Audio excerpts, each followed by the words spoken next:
Magandang araw mga kabataan ng Pilipinas at mga bayani nating mga OFWs na nasa abroad pero puso't isip nasa bayan. Welcome back sa hashtag Walk with Lan. Ngayon, tayo'y tatalakayin ng isang kontrobersiya na parang teleserye pero totoong-totoo. Tito Soto nagpapasok daw sa NBI at pumayag na hulihin si Senador Bato de la Rosa sa loob mismo ng Senado. Imagine niyo isang senador na dating PNP chief, hero ng drug war para sa marami, biglang hinahabol sa kanyang lugar ng trabaho. Sino ang may sala? Sino ang tunay na nagproprotekta sa soberenya? Buckle up, ilang minuto of facts, critical thinking, at walang censorship. Hit like kung gusto niyo ng truth bombs. Let's go back to May 11, 2026. Biglang nagbalik si Senador Bato de la Rosa matapos ng months of absence. Sabay-sabay, leadership shake-up, si Tito Soto, dating Senate President, nasipa, napatalsik. Pumasok si Alan Peter Cayetano bilang Senate President, tapos biglang may NBI agents na nag-a-attempt na hulihin si Bato dahil sa ICC arrest warrant related sa drug war. Ayon sa reports, si Tito Soto allegedly coordinated o nagbigay ng access. May CCTV na nagpapakita ng chase. Si Trillanes pa raw ang kasama. Ano ito? Coincidence o kalkuladong galaw para mapanatili ang power? Critically speaking, ang Senado ay dapat sanctuary ng legislative independence. Nung panahon ni Soto noon, sinabi niyang walang senador ang pwedeng arestuhin sa loob ng premises without proper process. Bakit biglang nagbago? Political convenience ba ito? Tito Soto, a veteran lawmaker, comedian turned senator, known for Eat Bulaga vibes, pero sa politika parang shifting alliances. By allowing NBI entry amid ICC pressure, parang binigyan niya ng president na pwedeng palakihin ang foreign influence sa ating internal affairs. Philippines withdrew from ICC for a reason, sovereignty. Drug war deaths are tragic but context matters. High crime rates pre-2016, public support for strong action, Bato implemented policy from the top, singling him out while others walk free, smells like selective justice. Si Tito Soto, mga kaibigan, nakilala sa sharp wit sa debates, parang nawala ang edge niya dito. O baka calculated, pero para maprotektahan ang kanyang posisyon bago ang coup. Youth, tanungin ninyo, kapag ang leader natin ay nagiging tool ng selective enforcement, sino ang susunod na target? Si Senator Bato, the rock of Philippine law enforcement, former PNP chief, straightforward, no nonsense sa kanyang panahon. Maraming Filipino ang nakaramdam ng safety sa streets, drug war, controversial, pero backed by millions who suffered from Shabu epidemic. Bato's return to Senate to support leadership change shows commitment despite threats. Protective custody ng Senado is a stand for rule of law, not foreign court. Para sa maraming kabataan at OFWs, siya ay simbolo ng tapang, laban sa impunity at external meddling. ICC warrants without Philippines consent challenge our constitution. Bato is fighting legally via Supreme Court and appeals to President Marcos, that's statesmanship, not evasion, mga kaibigan. O para sa inyo na nasa Saudi, Dubai, Hong Kong, paano ito maapektuhan ang inyong mga balikbayan?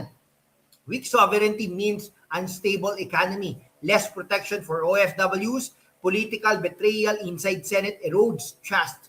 We need leaders like Bato who prioritize Filipino lives first, not grandstanding.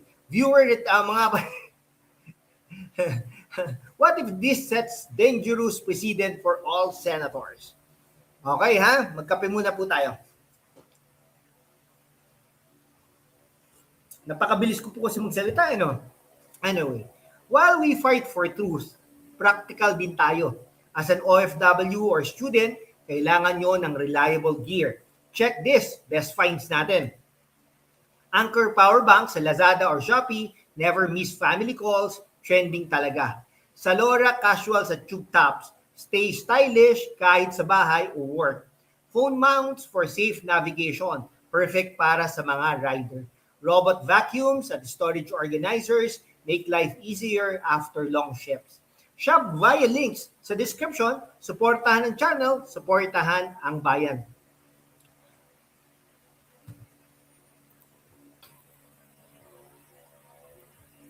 Ngayon, bago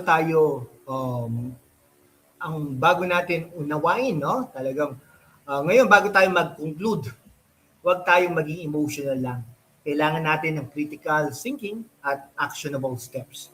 Dahil ang politika, kabataan at OFWs, hindi lang panoorin, kailangan din gawin. Una, unawain natin ang mas malalim na konteksto. Noong 1987 Constitution, malinaw na sinabi ang Senado ay co-equal branch. Hindi ito dapat basta-basta pasukin ng NBI o kahit sino nang walang proper process. Si Tito Soto bilang senior statesman, alam niya ito. Okay? Kaya't ang desisyon na magbigay daan sa NBI ay hindi lang tactical error. Ito ay isang dangerous precedent na pwedeng gamitin laban sa kahit sino sa hinaharap. Kung ngayon kay Bato, bukas sino? Isang senador na kritikal sa administrasyon o isang future opposition leader? This is why we call it selective justice. Parang rule of law lang kapag convenient. Parang si Tito sa Itbulaga, magaling magpaikot-ikot ng kwento hanggang sa makalimutan na natin ang orihinal na tanong. Pero dito sa politika, hindi ito entertainment. Ito ay ating kinabukasan. Para naman sa mga kabataan, huwag kayong maniwala sa surface level TikTok videos lang. Mag-research, basahin ang konstitusyon, sundan ang Senate proceedings sa YouTube. Tanungin, bakit biglang nagkaroon ng leadership change tapos agad may NBI? Coincidence o coordinated? Develop nyo ang critical mind nyo. Yan ang tunay na power nyo. Para naman sa mga OFWs, alam nyo ang hirap ng buhay abroad kapag ang Pilipinas natin ay naging mahina sa harap ng ICC o foreign pressure. Sino ang unang maapektuhan? Kayo. Kapag walang stability sa politika, walang investor confidence, walang bagong trabaho para sa mga balikbayan. Kaya importante ang suporta nyo sa mga leader na tulad ni Senador Bato na una sa soberenya at kapakanan ng Filipino. Sa drug war, libo-libong buhay ang nasawi, tragic, pero libo-libong buhay din ang nailigtas sa krimen at droga. Hindi black and white ang issue, kaya kailangan ng due process, hindi theatrical arrest sa Senado. Ngayon, practical ang usapan, paano kayo makakatulong?